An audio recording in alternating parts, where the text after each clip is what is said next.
তিনি চাচ্ছিলেন মুহাম্মদ সাল্লাল্লাহু আলাইহি ওয়াসাল্লামকেই কী করে দেবেন, শেষ করে ফেলবেন। এখন ইসলাম কবুল করার পরে তিনি গিয়ে দরজা নক করে বলছেন যে তোমরা কি জানো যে আমি ইসলাম কবুল করেছি। এরপরে কাবা ঘরের সামনে গেলেন। কাবা ঘরের সামনে গিয়ে পুরো কুরাইশদেরকে জড়ো করে বললেন যে শোনো, তোমরা জেনে রাখো যে আমি ইসলাম কবুল করেছি, শাহিদতু আল্লা ইলাহা ইল্লাল্লাহ ওয়া আন্না মুহাম্মাদান আবদুহু ওয়া রাসূলুহু।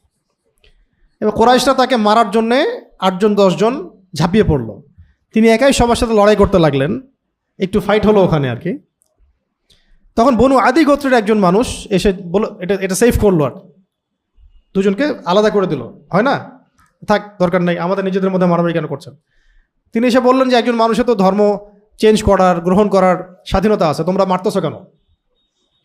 তো সবাই ঠান্ডা হয়ে গেল আর কি। তখন সবাই চলে যাওয়ার পরে তিনি উমর রাদিয়াল্লাহু আনহুকে বলছেন যে আফালা কুনতা কাতামত, তুমি কি চুপ করে থাকতে পারতা না? ইসলাম কবুল করেছো ভালো কথা, হকটা জেনেছো ভালো কথা, তো চুপ করে থাকতে তো পারতা। এইভাবে কাবা ঘরের সামনে এসে সবার সামনে জাহির করা, এলান করা, এই যে ঝামেলা হয়ে গেল, সবাই জেনে ফেললো, মারামারি হলো। এখন তখন উমর রাদিয়াল্লাহু আনহু বলেছিলেন যে আল্লাহর কসম করে বলছি যে লাউফাররিকান্নাল হাক্কা মিনাল বাতিল কামা ফাররাকাল্লাহু বাইনাল লাইলি ওয়ান নাহার। তিনি বলছেন যে আমি অবশ্যই মিথ্যা থেকে সত্যকে আলাদা করে দিব, যেভাবে আল্লাহ রাব্বুল আলামিন রাত থেকে দিনকে আলাদা করে দেন। এরপরে তার নাম হয়েছে আল ফারুক, মানে পার্থক্যকারী। তো এইটা সাহসের নমুনা। এরকম প্রত্যেক যুবককে সাহসী হতে হবে যারা দিন কায়েম করতে চান, যারা প্রতিষ্ঠা হোক এটা স্বপ্ন দেখি। এটা হলো 2 নম্বর। 1 নম্বর বলেছিলাম যোগ্যতা, ইলমি যোগ্যতা। 2 নম্বর হচ্ছে সাহস। 3 নম্বর হচ্ছে দাওয়া।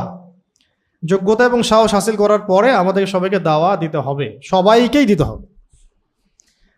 আমাদের জ্ঞান অনুযায়ী সবাই আমরা কি করব, দাওয়াতের কাজ করব, সৎ কাজে আদেশ করব, অসৎ কাজে নিষেধ করব। এটা নিয়ে ইনশাল্লাহ পরে আরও লম্বা কথা হবে।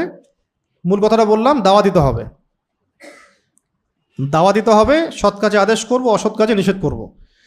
যে বিষয় আমার জানা নেই সেটা নিয়ে কথা বলবো না, যে বিষয় আমি জানি অবশ্যই দাওয়াত দিব, এবং দাওয়াত দেওয়াটাকে নিজের উপর ফরজ মনে করব। ইল্লাল্লাযীনা আমানু ওয়া আমিলুস সালিহাত ওয়া তাওয়াসাউ বিল হাক্কি ওয়া তাওয়াসাউ বিস সাবর কুনতুম খায়রা উম্মাহ উখরিজাত লিন-নাস তা'মুরুনা বিল মা'রুফ ওয়া তানহাউনা আনিল মুনকার। এটা আমাদের কাজ। ওয়া তু'মিনুনা বিল্লাহ। এরকম আর বহু আয়াত আছে। ওই যে একটু আগে এশার নামাজে তেলাওয়াত হলো কি, ওয়া মান আহসানু কাওলাম মিম্মান দাআ ইলাল্লাহ ওয়া আমিলা সালিহান ওয়া ক্বালা ইন্নানি মিনাল মুসলিমিন। এগুলো আমাদের কাজ, দাওয়াতের কাজ সবাইকে করতে হবে। 4 নম্বর হচ্ছে আমাদেরকে জামাআবদ্ধ হতে হবে। কি হতে হবে? জামাআবদ্ধ হতে হবে। জামা মানে আবার কোনো একটা ছোট্ট দল তৈরি করা, ফেরকা না।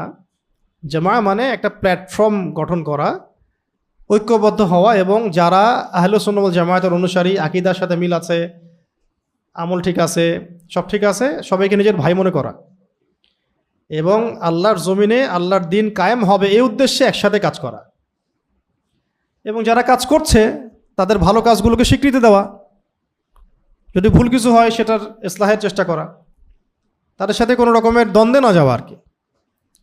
জামায়াবদ্ধ হওয়া মানে আমাদের একসাথে থাকা, ঐক্যবদ্ধ হওয়া, এবং সেটা একটা, আপনারা তো চিন্তা করেন বড় করে একটা দল হবে বাংলাদেশে, এরকম না। এটা এক পর্যায়ে হতে পারে, যদি এখন সেটা নাও থাকে তাও তবুও প্রত্যেকটা জায়গায়, প্রত্যেকটা জেলায়, থানায়, গ্রামে, ইউনিয়নে, প্রত্যেকটা জায়গায় ছোট ছোট করে কাফেলা থাকতে পারে, দাওয়াতি কাফেলা, যেটাকে ছোট পরিসর আমরা জামা বলছি, ছোট পরিসরে। যেমন তাবলিগ জামাত একটা ছোট পরিসরে, একটা তো জামা। রাজনৈতিকভাবে কিছু ভাই চেষ্টা করেন, তাদেরও একটা জামা আছে।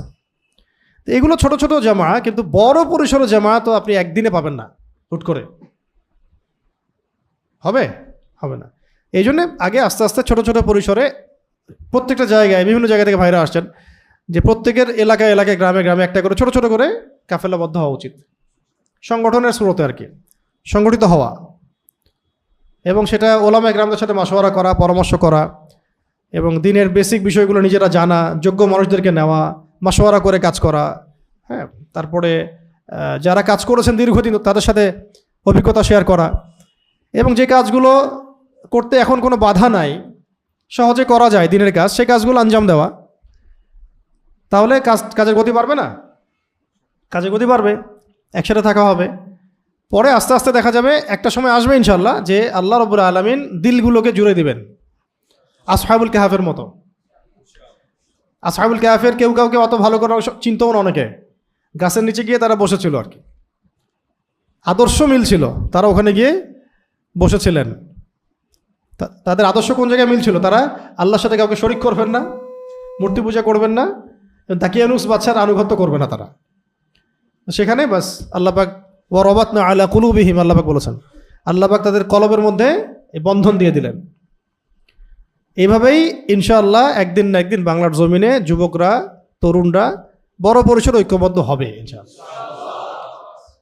জুলাইয়ে যখন মাঠে নামছেন সবাই, তখন কি সবাই প্ল্যান করে নামছিল? বিষয়টা অনেকটা কিছুটা হয়তো এরকম হতেও পারে। ইসলামের জন্য যারা নামবে তারা ইসলামের জন্যই নামবে। তবে ইসলামের বিপ্লবগুলো আবেগে হয় না, একটা কনস্ট্রাকটিভ প্ল্যান নিয়ে আগাতে হয় আর কি, সুদূর প্রসারী একটা প্ল্যান নিয়ে আগাতে হয়। তো জামাবদ্ধ হওয়াটা জরুরি বিষয়। আমরা নিজেরা আগে যোগ্য হই, সাহসিকতার সাথে দাওয়াতের কাজ করি, সৎ কাজে আদেশ করি, অসৎ কাজে নিষেধ করি, এবং যে যার মতো করে ছোট ছোট পরিসরে আমরা জামাবদ্ধ হওয়ার চেষ্টা করি। আর ওলামা ইকরামদের সাথে মশওয়ারা করে চলবো, একসাথে থাকবো। তার একসাথে থাকলে সুবিধা হচ্ছে একে অপরের সাথে আমলের প্রতিযোগিতা হবে। কোনো এক ভাই একটা কাজ করছে, সেটা দেখে আমার ভালো লাগবে, আমি সেটা করতে চাবো, কাজের স্পৃহা বাড়ে। এবং অবশ্যই একজনকে নেতা রাখতে হবে আর কি আপনার মধ্যে। সবাই নেতা হলে মুশকিল আছে, সবাই নেতা হলে আবার ওই জামা টিকে না, এটা আবার এদেশের সমস্যা আর কি। সবাই নেতা, কেউ কাউকে মানতে চায় না। মানে আলেম, এক আলেম আর এক আলেমকে মানতে পারতেছে না, সেখানে আপনাকে মানবে কীভাবে? একজন আলেম ধরেন আরেকজন আলেমকে মানতে পারতেছে না, তা আপনাকে মানবে কীভাবে? এই জন্য এমন কিছু কাজ করা যেগুলো সবার জন্য উপকারী হয়, সামাজিক সোশ্যাল কাজ, যুবকদেরকে নিয়ে, শিক্ষা নিয়ে, অর্থনীতি নিয়ে, ঠিক আছে, নারী ও শিশু, ইয়েতিম প্রকল্প, মানে এমন অনেক কাজ আছে যেগুলো সব জায়গায় গ্রহণযোগ্যতা পাবে। এবং এদেশে সবচেয়ে বেশি দরকার হলো এখন ইলমি কাজ, জামাবদ্ধ হওয়া, ইসলাহের কাজগুলো, অর্থনীতির ভিত্তিগুলোকে শক্ত করা, এবং বিশ্বের প্রেক্ষাপট সব কিছু সবার সামনে উপস্থাপন করা, এবং দিন কায়েমের জন্যে নিজের সর্বস্ব বিসর্জন দেওয়ার মানসিকতা তৈরি করা। তো এক কথায় আমাদের সবাইকে জামাবদ্ধ হওয়ার ফিকির করতে হবে, চেষ্টা করতে হবে। আল্লাহ পাক আমাদের সবাইকে তৌফিক দান করেন। আর এখন বলতে পারেন যে অনেক তো দল সংগঠন বাংলাদেশে আছেই, হ্যাঁ আছে, ঠিক আছে, কিন্তু কাউন্টার প্রশ্ন যদি কেউ করে যে যারা আছে তারা সবাই কি ইসলাম বড় পরিসরে কায়েম করতে পেরেছে কিনা, উত্তর তো আসবে না। তাহলে এখনও ওই বিষয়টার ঘাটতি অবশ্যই বাংলাদেশে আছে, যেটা এখনও হয় নাই। এখনও অবশ্যই সেই বিষয়টার ঘাটতি দেশে আছে, যেহেতু দেখছি আমরা ওই পর্যায়ে যেতে পারি নাই। তো এখন যারা এক্সিস্টিং, তাদের ভালোগুলো তো আমরা অবশ্যই ভালো বলে স্বীকৃতি দিব, তাদের সাথে আমরা মিউচুয়াল আন্ডারস্ট্যান্ডিং রাখবো, মশওয়ারা হবে। কিন্তু বিকল্প প্ল্যাটফর্মও দরকার আছে, যেগুলো সময় বুঝে, সময়ের পালস বুঝে, কখন কি করতে হবে সেগুলো বোঝে, এবং যেটা পুরোপুরি সিরাতের আদলে হবে আর কি, পুরোপুরি সিরাত এবং সুন্নতের আদলে হবে। এবং তারা প্রত্যেকে যোগ্য হবে, প্রত্যেকে, ইচ অ্যান্ড এভরিবডি যোগ্য হবে। এখানে মাথা গোনা হবে না, মাথার ভিতরের মগজকে মূল্যায়ন করা হবে। এরকম প্ল্যাটফর্মে কথা বলছি আর কি আমি, এরকম জামার কথা বলছি যে মাথা সংখ্যা গোনা হবে না, খালি সংখ্যা এখানে বড় বিষয় না। বড় বিষয় হচ্ছে সে ব্যক্তির কলব এবং মস্তিষ্ক, তার হৃদয়ের অবস্থা কি এবং তার মাথার অবস্থা কি, আর তার ভিতরে কি আছে। এরকম ডিনামাইট জামা কিন্তু বাংলাদেশে আসলে খুব একটা নাই। হ্যাঁ, ইচ অ্যান্ড এভরিবডির মধ্যে ওই জজবা, কলব পরিচ্ছন্ন, প্রতিভাবান, এরকম জামা তৈরি করা খুব সহজ কাজও না, কঠিন। আমরা তো চাই যে একটা দল খুলি, লাখ লাখ মানুষ ফর্ম ফিল আপ করুক, ব্যাস এটা দিন কায়েম হয়ে যাবে আর কি। আদতে হয়েছে কি এভাবে? হয় নাই। ইসলামের ইতিহাসেও ওই দেখবেন অল্প অল্প কিছু মানুষকে নিয়েই বড় বড় যুদ্ধ হয়েছে আর কি, এবং বড় বড় বিজয়গুলো এসেছে। জামায়াবদ্ধ হওয়াটা একটা কাজ, এটা আমি বলে দিলাম কোন ক্ষেত্রে জরুরি, এটা যারা দিন প্রতিষ্ঠা করতে চান, কারণ এটা আপনি একা একা করতে পারবেন না, ঐক্যবদ্ধ হতেই হবে। কাদেরকে নিয়ে হব? যারা ঐক্যবদ্ধ হতে চায়, সেই মেজাজ রাখে, সেই সেভাবে যোগ্য এবং সেই স্বপ্ন দেখে। অন্যরা কে কি করলো, কার ভালো হলো কার খারাপ হলো সেটা নিয়ে আলোচনাও করার দরকার নাই। স্বপ্নবাজ মানুষরা স্বপ্ন সামনে রেখে তাদের মতো করে আগাক। এটা কে করবে, কবে করবে, কাদের ধারা হবে সেটা আল্লাহ ভালো জানেন। এখন যারা যারা কাজ করছে তাদেরকে আমরা সাধুবাদ জানাবো, এবং যারা নতুন করে প্ল্যাটফর্ম করতে চায় আমি সেটাকেও সাধুবাদ জানাবো। হ্যাঁ, এবং যারা যারা সংগঠন বুঝেন, দেশের প্রত্যন্ত অঞ্চল থেকে শুরু করে সমস্ত জায়গায় ঐক্যবদ্ধ হওয়ার মতো ক্যাপাবিলিটি যাদের আছে, এক কথা চেন অফ কমান্ড যারা ফলো করতে পারেন, এই জামাটা ইনশাআল্লাহ সামনে ভালো করবে, যদি করতে পারে তারা কেউ। ঠিক আছে, সেটা অবশ্যই ঠিক সঠিক উসুলে হতে হবে, কোরআন সুন্নাহর সঠিক উসুলে, পশ্চিমা তন্ত্রমন্ত্রের গোলক ধাঁধায় না, সিরাতের সুন্নতে। ব্যালটকে তাওয়াফ করবে না তারা, আবার বুঝতে পারছি কি, পশ্চিমাদেরকে কেবলা মানবে না, একদম সিরাতের আদলে। ওটা বুঝে ফেলবেন কি বলতে যাচ্ছি, যখন আপনি যোগ্যতার লেভেলটা পার করবেন, ইলমের যোগ্যতা, তখন আপনি নিজেই বুঝে ফেলবেন যে আসলে আমার কী করা উচিত। তো যোগ্যতা, সাহস, দাওয়া এবং জামাবদ্ধ হওয়ার সাথে আজকের শেষ পয়েন্ট হচ্ছে আনুগত্য করা। আনুগত্য করা এবং ধারাবাহিকতা বজায় রাখা। আনুগত্য করা এবং ধারাবাহিকতা বজায় রাখা। যারা দিন প্রতিষ্ঠা করতে আমরা চাই, কাজ করতে চাই, আমাদেরকে আনুগত্য করতে হবে যোগ্যদের। আনুগত্য ছাড়া এখানে দিন কায়েম করতে পারবেন না আপনি। সবাই নেতা হয়ে গেলে হবে না, মশওয়ারা করতে হবে, মশওয়ারা করে সিদ্ধান্ত নিতে হবে, সবার মতকে প্রাধান্য দিতে হবে, মত প্রকাশের স্বাধীনতা দিতে হবে, এরপরে মশওয়ারা করে যেটা সিদ্ধান্ত সেটার উপরে থাকতে হবে। আনুগত্য করুন। এই আনুগত্য আমাদের অনেক মানুষের মধ্যেই নাই, যাদের করার কথা তাদের মধ্যেই নাই। কেউ কারো আনুগত্য করতে চায় না, সবাই মনে করে যে আমি সব বুঝি, আমি অন্যের আনুগত্য করবো কেন।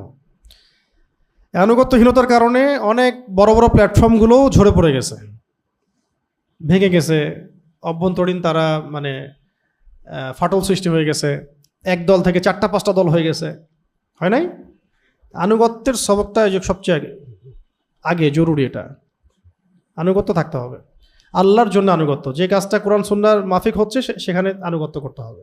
যদি ভুল কিছু করে দায়িত্বশীল বা কেউ, সেক্ষেত্রে ইসলাহ করতে হবে, সংশোধন করতে হবে। ঝগড়াঝাটি করে সব ধ্বংস করে দেওয়া যাবে না আর কি। খুব কঠিন কাজ, দিন কায়েমের কাজ, বড় পরিসরে দিনকে বিজয় করার যে কাজটা, এই কাজটা এত সহজ না, অনেক কঠিন কাজ।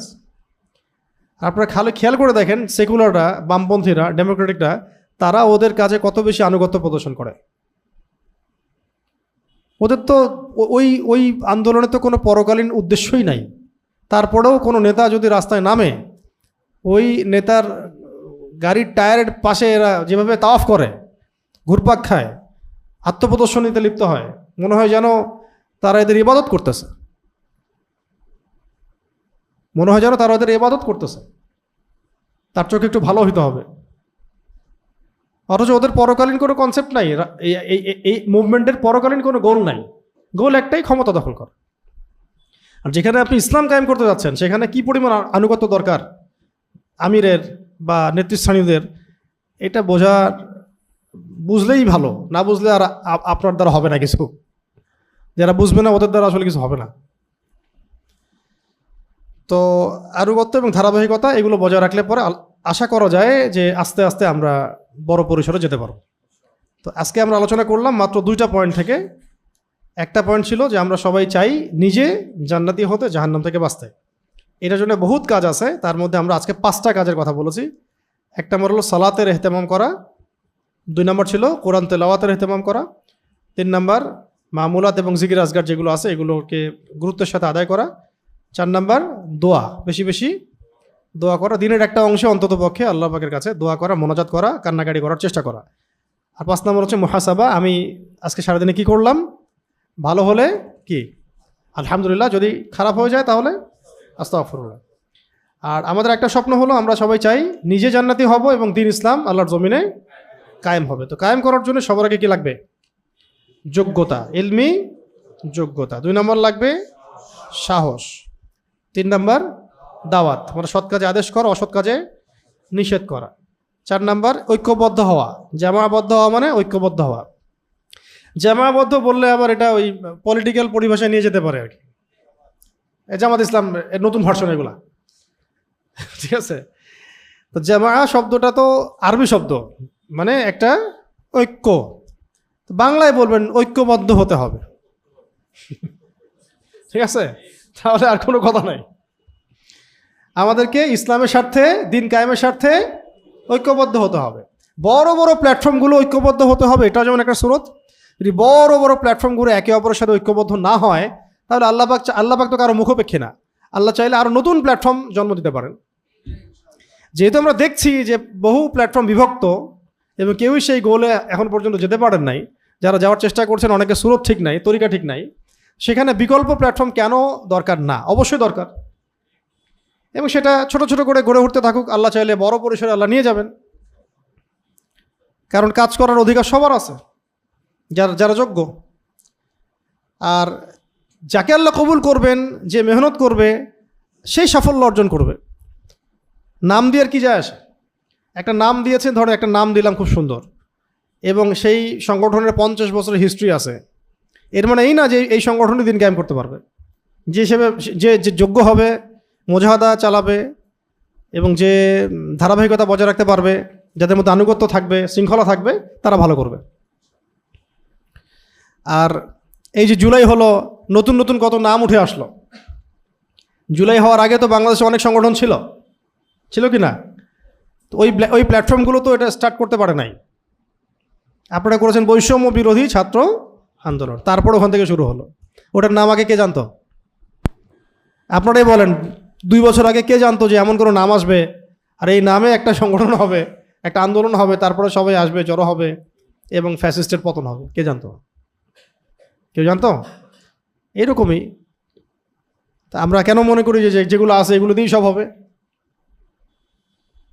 আর কী হচ্ছে এটা তো আমাদের সামনে স্পষ্ট। ব্যালটে তাওয়াফ হচ্ছে খালি, আর এক তাগুতের দাসত্ব, ওই তাগুত চলে গেলে আর এক তাগুতের দাসত্ব, এই তো চলতেছে। অবাক হয়ে গেলাম এই বিষয়টা দেখে বাংলাদেশে এবার, যে 18 বছরের জুলুম থেকে শিক্ষা নেওয়া হলো না, আবার ঘুরে ফিরে তাগুতের আনুগত্য শুরু হলো, দাসত্ব শুরু হলো, হাত উঁচু করে দেওয়া শুরু হলো, সাপোর্ট করা শুরু হলো। এবার তাদের সব পাপের ভাগিদার নেবেন। সাপোর্ট তো দিয়েছেন, যদি কেউ পাপ করে, এখন অন্যায় করে, জুলুম করে, এই জুলুমের ভাগিদার তো আপনাকেও নিতে হবে। দাড়ি টুপি নিয়ে তো আপনি সাপোর্ট করছেন তাকে, সব ঢুকে গেল ভিতরে। নিজের গায়রত, ব্যক্তিত্ব, স্বতন্ত্রতা সব বিসর্জন দিয়ে গোলালু হয়ে গেল। এই জন্যে ওই ব্রিটিশ বিরোধী আন্দোলনের পর থেকে এখন পর্যন্ত আমরা ওলামায়ে আমরা ক্ষমতা যেতে পারি নাই, শুধুমাত্র আমাদের সাহসিকতার ঘাটতির কারণে, হ্যাঁ, আমাদের গায়রত বিসর্জন দেওয়ার কারণে, এবং জান দিব না, 70 বছর বেঁচে থাকবো আর মসজিদের খেদমত করব, এই চিন্তার কারণে জান আমি দিব না। 70 বছর আমি বেঁচে থাকবো এবং মসজিদ মাদ্রাসার খেদমত করব। যখন যে সরকার আসবে তাকে আমি পকেটে নিয়ে চলবো, যে আসুক। কালকে যদি দেখা যায় আপাও ব্যাক করে, করতেই পারে ভাই, করতেই পারে, অস্বাভাবিক কিছু না। এবং তিনি যদি ব্যাক নাও করেন, তার অনুসারী তো অনেক ব্যাক করেই আছেন, সব মিলেমিশে আছেন, তো তারা তো তাদের মতো মিলেমিশে থাকবেই। তো এখন যারা যারা সেফ জোনে আছে, দেখবেন উনি যদি ব্যাকও করেন, তারা সেফ জোনেই থাকবে। তখনও দেখবেন তার আশেপাশে তারা গিয়ে বলবে যে না, আসলে আমরা তো চাপে পড়ে সব বলছি, এখন আমাদেরকে মাফটাপ করে দেওয়া যায় না। হ্যাঁ, সমঝোতা জননীর জায়গায় অন্য কোনো শব্দ দিতে পারে, তখন না, বয়স তো আরও বাড়বে, তাহলে মায়ের জায়গা থেকে দাদি হতে পারে, কমই দাদি, এরকম কিছু হতে পারে আর কি। লজ্জা হয়ে গেল আমাদের আগে। কি একটা অবস্থা আমাদের, আমরা যে এত নির্লজ্জ হলাম কিভাবে আল্লাহ ভালো জানেন।